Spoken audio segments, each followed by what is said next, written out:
এবারে রাশিয়ার মানচিত্র থেকে মুছে ফেলার হুঁশিয়ারি বেলজিয়ামের। পরমাণু ক্ষমতাধর মস্কোর বিরুদ্ধে যুদ্ধে টিকে থাকতে পারবে কি? 282 কিলোমিটার গতিতে জ্যামাইকার ঘূর্ণিঝড় মেলিসার আঘাত, ব্যাপক প্রাণহানি ও মহাবিপর্যয়ের শঙ্কা। ক্ষয়ক্ষতি কত? 1000-এর বেশি রহস্যময় অভিশপ্ত বস্তু, কালো জাদুর জিনিসপত্র নিয়ে প্রদর্শনী। অদ্ভুত এই আয়োজনে যেতে ভয় পাচ্ছে কি মানুষ? আসসালামু আলাইকুম, দেখছিলেন বাংলাভিশন ওয়ার্ল্ড নিউজ হেডলাইন। এবারে রাশিয়াকে মানচিত্র থেকে মুছে ফেলার হুঁশিয়ারি দিয়েছে ইউরোপের দেশ বেলজিয়াম। দেশটির প্রতিরক্ষামন্ত্রী থিও ফ্রাঙ্কেন বলেছেন, রাশিয়া যদি বেলজিয়ামের রাজধানী ব্রাসেলসে মিসাইল হামলা চালায়, তাহলে ন্যাটো পাল্টা হামলা চালিয়ে রাশিয়ার রাজধানী মস্কোকে মানচিত্র থেকে মুছে ফেলবে। রাশিয়াকে মোকাবেলায় শিগগিরই ইউরোপে 6টি F-35 যুদ্ধবিমান প্রস্তুত রাখার ঘোষণাও দিয়েছে বেলজিয়াম। পরমাণু ক্ষমতাধর রাশিয়ার বিরুদ্ধে যুদ্ধে গিয়ে টিকতে পারবে কি কোনো দেশ? হিজল জুবাইরের ডেস্ক রিপোর্ট। রাশিয়া ও ইউরোপের মাঝে উত্তেজনা এমন এক পর্যায়ে পৌঁছেছে যে সামান্য এদিক সেদিক হলেই শুরু হতে পারে সরাসরি সংঘাত। খুবই নাজুক হয়ে আছে পরিস্থিতি। এরই মাঝে রাশিয়ার প্রতি মারাত্মক এক হুঁশিয়ারি উচ্চারণ করেছে বেলজিয়াম। সংঘাতে জড়ালে রাশিয়ার রাজধানী মস্কোকে নিশ্চিহ্ন করে ফেলার হুমকি দিয়েছে তারা। বেলজিয়ামের সংবাদ মাধ্যম দৈনিক ডি মর্গেনকে দেওয়া এক সাক্ষাৎকারে দেশটির প্রতিরক্ষামন্ত্রী থিও ফ্রাঙ্কেন বলেছেন, রুশ প্রেসিডেন্ট ভ্লাদিমির পুতিন যদি বেলজিয়ামের রাজধানী ব্রাসেলসে ক্ষেপণাস্ত্র হামলা চালায়, তবে পাল্টা হামলা চালিয়ে মস্কোকে মানচিত্র থেকে মুছে দেবে ন্যাটো। রাশিয়া ন্যাটোকে আমলে নিতে বাধ্য দাবি করে ফ্রাঙ্কেন বলেন, নিকট ভবিষ্যতে রাশিয়া বাল্টিক দেশগুলোতে হামলা চালাবে বলে মনে করেন না তিনি, কারণ এই দেশগুলো সামরিক জোট ন্যাটোর সদস্য। এদিকে ডোনাল্ড ট্রাম্প দ্বিতীয় দফায় যুক্তরাষ্ট্রের প্রেসিডেন্ট হওয়ার পর ন্যাটোতে আর আগের মতো সহায়তা অব্যাহত না রাখার হুমকি ধামকি দিয়ে চলেছেন। এ বাস্তবতায় প্রধান সদস্য দেশ যুক্তরাষ্ট্রের সহায়তা না করলে রাশিয়াকে মোকাবেলার বিষয়টি কেমন দাঁড়াবে? এমন প্রশ্নের জবাবে বেলজিয়ামের প্রতিরক্ষামন্ত্রী বলেন, ন্যাটোর প্রতি যুক্তরাষ্ট্রের প্রতিশ্রুতি নিয়ে ইউরোপে যেসব সংশয় দেখা দিয়েছে তা গুরুত্বহীন। তার মতে ট্রাম্প স্পষ্ট করে বলেছেন, যুক্তরাষ্ট্র শতভাগ ন্যাটো মিত্রদের পাশে থাকবে। সেক্ষেত্রে ব্রাসেলসে ক্রুজ মিসাইল হামলা হলে কেউই দ্বিধা করবে না পাল্টা জবাব দিতে। পুতিনও সেটা জানেন এবং তা নিয়ে শঙ্কিত বলে অভিমত এই মন্ত্রীর। তবে একই সাথে তিনি সতর্ক করে দিয়ে বলেছেন, রাশিয়ার সামরিক সক্ষমতাকে কোনোভাবেই ছোট করে দেখার ভুল করা চলবে না। এরই মাঝে রাশিয়া তার সামরিক সক্ষমতা আগের চেয়ে অনেক গুণ বাড়িয়েছে। ন্যাটোর সব দেশ মিলে যত গোলাবারুদ তৈরি করে তার চেয়ে 4 গুণ বেশি উৎপাদন করছে রাশিয়া। বিপরীতে ইউরোপের দেশগুলোর প্রস্তুতি পর্যাপ্ত নয় উল্লেখ করে ফ্রাঙ্কেন বলেন, ইউরোপের এখনও কোনো কেন্দ্রীয় সামরিক কমান্ড নেই। এরপরও ন্যাটোর সক্ষমতা নিয়ে প্রত্যয় জানিয়ে এই মন্ত্রী বলেন, রাশিয়া ইউক্রেনে ব্যাপক প্রতিরোধের মুখে পড়েছে, কারণ তারা পুরো পশ্চিমা বিশ্বের বিরুদ্ধে লড়ছে। ইউক্রেনীয়রা ন্যাটোভুক্ত দেশগুলোর অস্ত্র, গোলাবারুদ ও অর্থ দিয়েই যুদ্ধ চালাচ্ছে, না হলে অনেক আগেই তাদের পরাজিত হতে হতো। ইউরোপের সুরক্ষা নিশ্চিতে খুব শিগগিরই 600টি F-35 যুদ্ধবিমান মোতায়েন করা হবে জানিয়ে তিনি বলেন, রাশিয়া এগুলোকে ভয় পায়, কারণ তাদের পক্ষে এগুলো শনাক্ত করা সম্ভব নয়। এদিকে আগামীর সম্ভাব্য বিশ্ব পরিস্থিতি প্রসঙ্গে ফ্রাঙ্কেন বলেন, আগত দিনগুলোতে পশ্চিমাদের বিরুদ্ধে রাশিয়া ও চীনের যৌথ চ্যালেঞ্জের আশঙ্কা রয়েছে। বৈশ্বিক পরাশক্তি হিসেবে চীন এখন চাইছে ইউক্রেন যুদ্ধ যতদিন সম্ভব চলুক, এতে করে পশ্চিমা বিশ্ব দুর্বল হয়ে পড়বে। হিজল জুবাইর, বাংলাভিশন।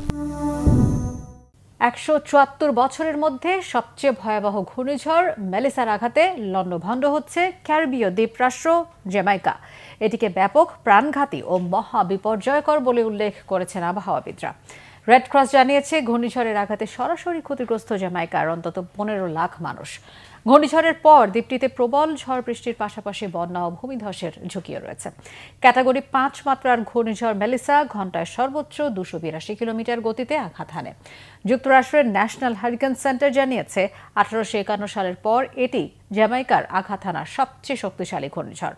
সর্বোচ্চ বাতাসের গতি ও কেন্দ্রীয় চাপের দিক থেকে মেলিসা এবছর বিশ্বের সবচেয়ে শক্তিশালী ঘূর্ণিঝড়। ঘূর্ণিঝড় মেলিসার আঘাতের আগেই জ্যামাইকার 3 জনের প্রাণহানির পাশাপাশি হাইতি ও ডমিনিকান প্রজাতন্ত্রেও এখন পর্যন্ত 4 জন নিহত হয়েছে। আগামী 4 দিনে জ্যামাইকার প্রায় 100 সেন্টিমিটার পর্যন্ত বৃষ্টি হতে পারে। পরিস্থিতি মোকাবেলায় জ্যামাইকার সরকার রাজধানী কিংস্টনের কয়েকটি এলাকা থেকে লোকজনকে সরিয়ে নেওয়ার নির্দেশ দিয়েছে। দেশজুড়ে 881টি আশ্রয় কেন্দ্র সক্রিয় করা হয়েছে, যেখানে সবাই বিনামূল্যে থাকতে পারবেন। ফিলিস্তিনের গাজায় গেল 18 দিনে 125 বার যুদ্ধবিরতি লঙ্ঘনের অভিযোগ উঠেছে বর্বর ইসরায়েলের বিরুদ্ধে। এতে শতাধিক ফিলিস্তিনিকে হত্যা করা হয়েছে বলে জানিয়েছে ফিলিস্তিনের স্বাধীনতাকামী গোষ্ঠী হামাস। তবে যুদ্ধবিরতি লঙ্ঘন হয়নি বলে দাবি করেছেন মার্কিন পররাষ্ট্রমন্ত্রী মার্কো রুবিও।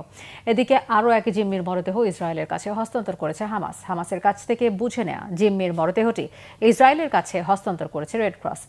লাশটি তেল আবিবে নেয়ার পর পরিচয় শনাক্তের জন্য ফরেনসিক পরীক্ষাগারে পাঠানো হয়। এ নিয়ে হামাসের হাতে থাকা 28টি মরদেহের মধ্যে 16টি ফেরত দেওয়া হলো। 10 অক্টোবর যুদ্ধবিরতি কার্যকরের পর শর্ত মেনে 13 অক্টোবর জীবিত 20 জন জিম্মির সবাইকে ছেড়ে দেয় হামাস।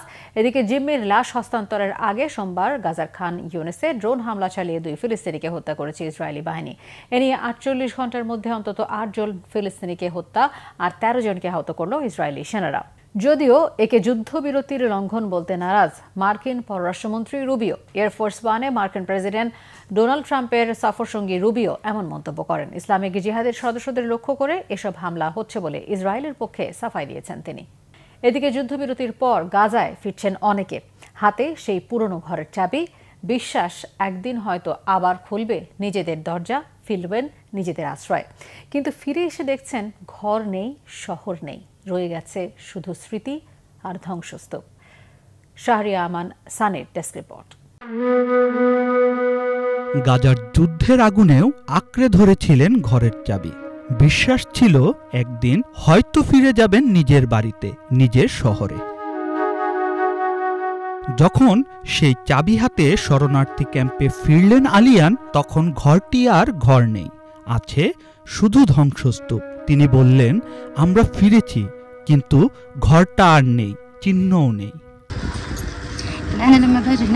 প্রতিদিন যখন আমি এখানে আসি মনে হয় আমার আত্মা যেন শরীর ছেড়ে বেরিয়ে যাচ্ছে। এটাই সেই জায়গা যেখানে আমি হাঁটতাম, যেখানে আমার ঘর ছিল, আমার ঠিকানা। এখানেই আমার জীবন গড়ে তুলেছিলাম, আমার সন্তানদের জন্য স্বপ্ন বুনেছিলাম। নিজের ঘর হারানোর কষ্ট ভাষায় বোঝানো যায় না।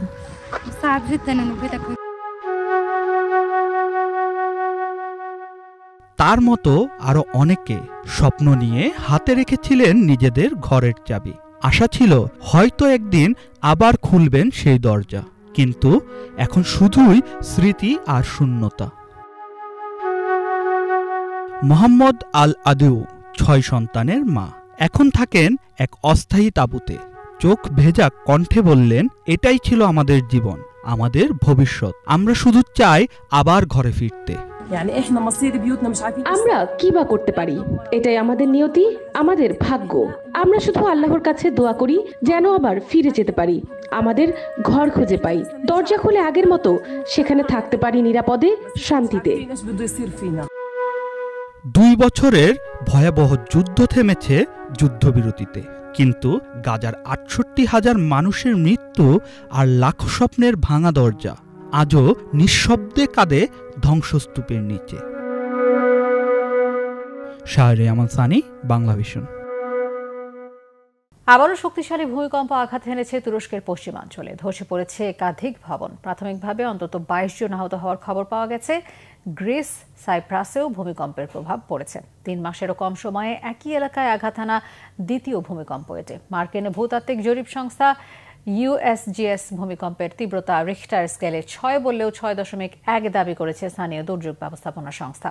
স্থানীয় সময় সোমবার রাত 10:48 বালিকেসের প্রদেশে আঘাত হানা ভূমিকম্পের কেন্দ্রস্থল ছিল ভূপৃষ্ঠ থেকে প্রায় 6 কিলোমিটার গভীরে।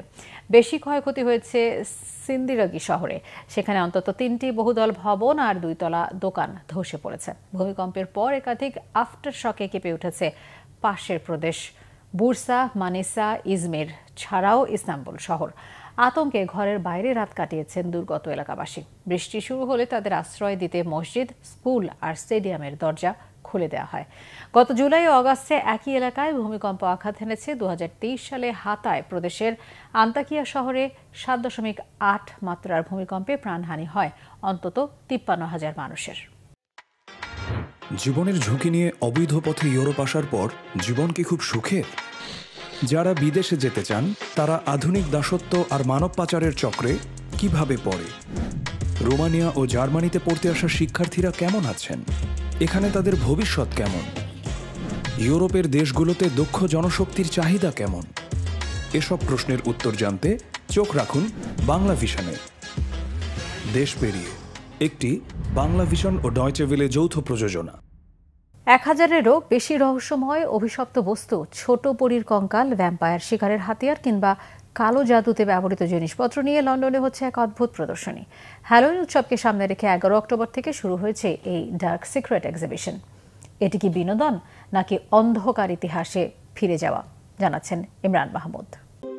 অভিশপ্ত পুতুল, কালো জাদুতে ব্যবহৃত বস্তু ও নানান অতিপ্রাকৃত জিনিসপত্র নিয়ে লন্ডনের ওয়াটারলুতে শুরু হয়েছে এক রহস্যময় প্রদর্শনী, ডার্ক সিক্রেট এক্সিবিশন।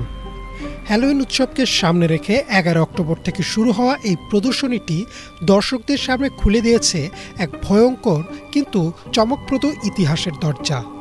কালো জাদুবিদ্যা, অতিপ্রাকৃত বিশ্বাস, ধর্মীয় রীতি আর প্রতারণার গল্প সবকিছু নিয়ে সাজানো এই প্রদর্শনী চলছে পুরো 27টি কক্ষে, যেখানে প্রদর্শিত হচ্ছে 1000-এরও বেশি রহস্যময় জিনিস।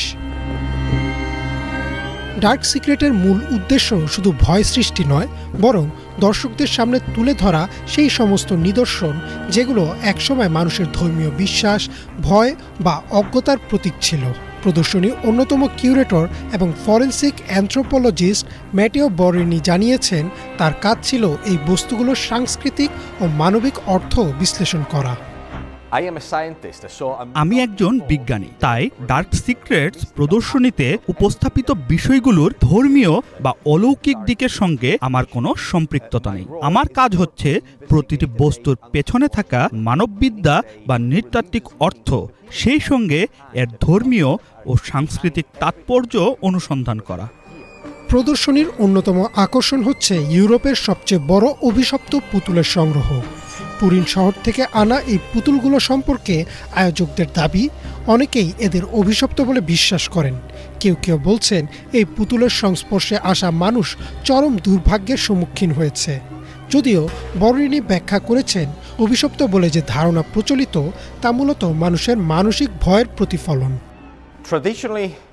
প্রথাগতভাবে অভিশপ্ত বলতে বোঝায় এমন কিছু যার সঙ্গে সংস্পর্শে এলে বা যা ব্যবহার করলে মানুষের ওপর নেতিবাচক প্রভাব পড়ে। এই প্রদর্শনীতে আমি বিশ্বাস করি জনসাধারণের সামনে উপস্থাপিত সবচেয়ে বড় অভিশপ্ত পুতুলের সংগ্রহটি এখানেই রয়েছে। প্রদর্শনীতে দেখানো হচ্ছে নানা বিভীষিকাময় নিদর্শন, যেমন আমাজনের শুয়ার উপজাতির তৈরি ক্ষুদ্র মানব মাথা, 19 শতকের ভ্যাম্পায়ার শিকারের হাতিয়ার, বাফোমেট ও পাজুজুর দানবীয় মূর্তি এবং ডেভিলস বাইবেল নামে পরিচিত কোডেক্স গিগাজের কপি। এছাড়া প্রদর্শনীতে দর্শকদের প্রতারণার ইতিহাসও দেখানো হচ্ছে, কিভাবে আত্মার সঙ্গে কথা বলার ভান করে মানুষদের ঠকানো হতো, সেটি এখানে বাস্তব উদাহরণসহ দেখানো হয়েছে। এক্সিবিশনে রয়েছে 2 মাথাওয়ালা শেয়াল, নকল পরীর কঙ্কাল, এমনকি 1960-এর দশকের বিখ্যাত মার্কিন গিটারিস্ট জিমি হেন্ড্রিক্সের জ্যাকেট। বরবিনির ভাষায় এটি অনেক দর্শকের কাছে সবচেয়ে আকর্ষণীয় একটি আইটেম, কারণ এটি 27 ক্লাব নামে পরিচিত সেই রহস্যময় গোষ্ঠীর প্রতীক, যেখানে অনেক বিখ্যাত সঙ্গীত শিল্পী 27 বছর বয়সেই মারা গেছেন। প্রদর্শনীতে হ্যালোইন উৎসবের ইতিহাস নিয়ে আলাদা একটি রুম রয়েছে। বরিনি জানিয়েছেন, হ্যালোইন আসলে এক গোপন ধর্মীয় উৎসব ছিল, যা সময়ের সঙ্গে রূপান্তরিত হয়ে এখন বাণিজ্যিক উৎসবে পরিণত হয়েছে। ব্রিটিশ ড্রুইডদের খোদাই করা মনোলিথ, প্লেগ ডক্টরদের মুখোশ সবকিছু মিলিয়ে এই প্রদর্শনী যেন একসাথে অতীতের ভয়, বিশ্বাস এবং কল্পনার ইতিহাসকে বর্তমানের চোখে পুনর্নির্মাণ করছে। বিবিসিতে প্রকাশিত একটি প্রতিবেদনে বলা হয়েছে, এই প্রদর্শনী কেবল ভয়ের জাদুঘর নয়, এটি আসলে মানবজাতির কুসংস্কার, বিজ্ঞান ও শিল্পের সংমিশ্রণ। রয়টার্সে প্রকাশিত তথ্য অনুযায়ী ডার্ক সিক্রেট এক্সিবিশন দর্শকদের জন্য এমন এক অভিজ্ঞতা তৈরি করছে যেখানে বাস্তব আর অলৌকিকতার সীমারেখা মুছে যাচ্ছে। কারো কাছে এটি বিনোদন, আবার কারো কাছে অতীতের অন্ধকার ইতিহাসের এক মর্মস্পর্শী পুনর্জাগরণ। ইমরান মাহমুদ, বাংলা ভিশন।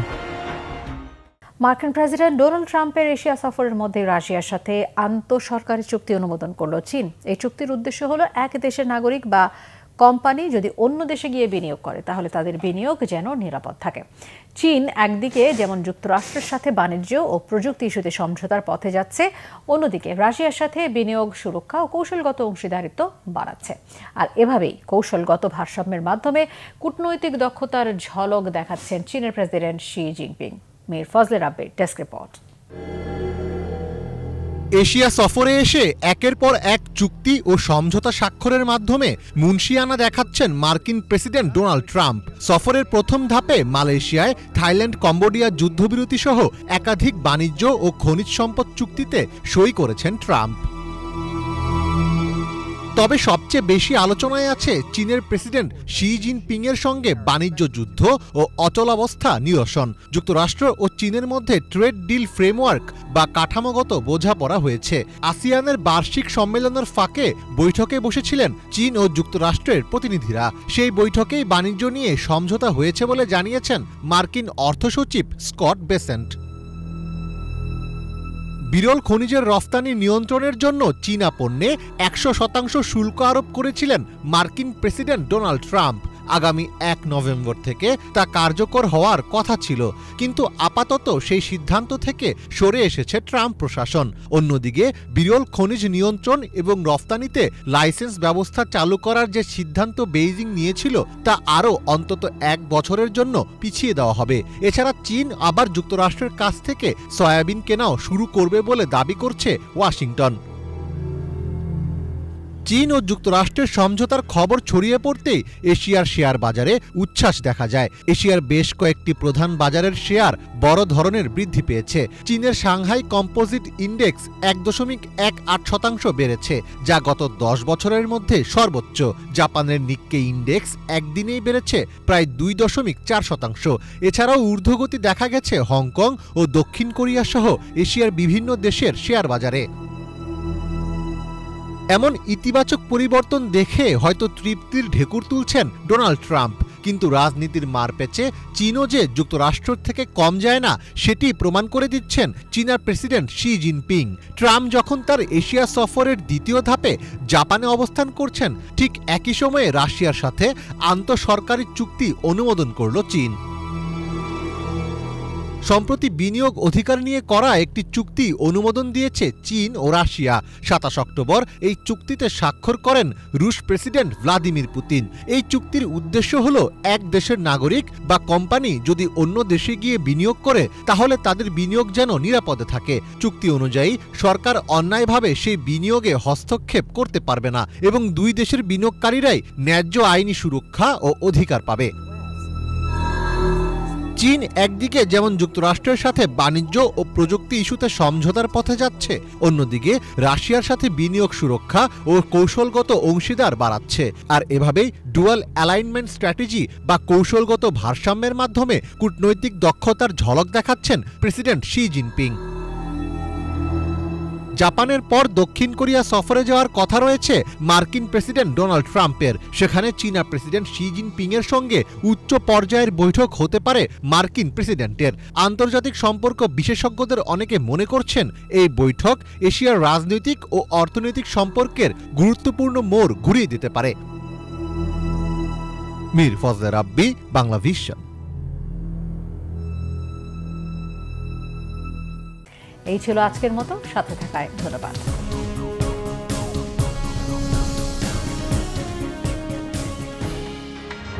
জীবনের ঝুঁকি নিয়ে অবৈধ পথে ইউরোপ আসার পর জীবন কি খুব সুখের? যারা বিদেশে যেতে চান তারা আধুনিক দাসত্ব আর মানব পাচারের চক্রে কিভাবে পড়ে? রোমানিয়া ও জার্মানিতে পড়তে আসা শিক্ষার্থীরা কেমন আছেন? এখানে তাদের ভবিষ্যৎ কেমন? ইউরোপের দেশগুলোতে দক্ষ জনশক্তির চাহিদা কেমন? এসব প্রশ্নের উত্তর জানতে চোখ রাখুন বাংলা ভিশনে। দেশ পেরিয়ে, একটি বাংলা ভিশন ও ডয়চে ভেলে যৌথ প্রযোজনা।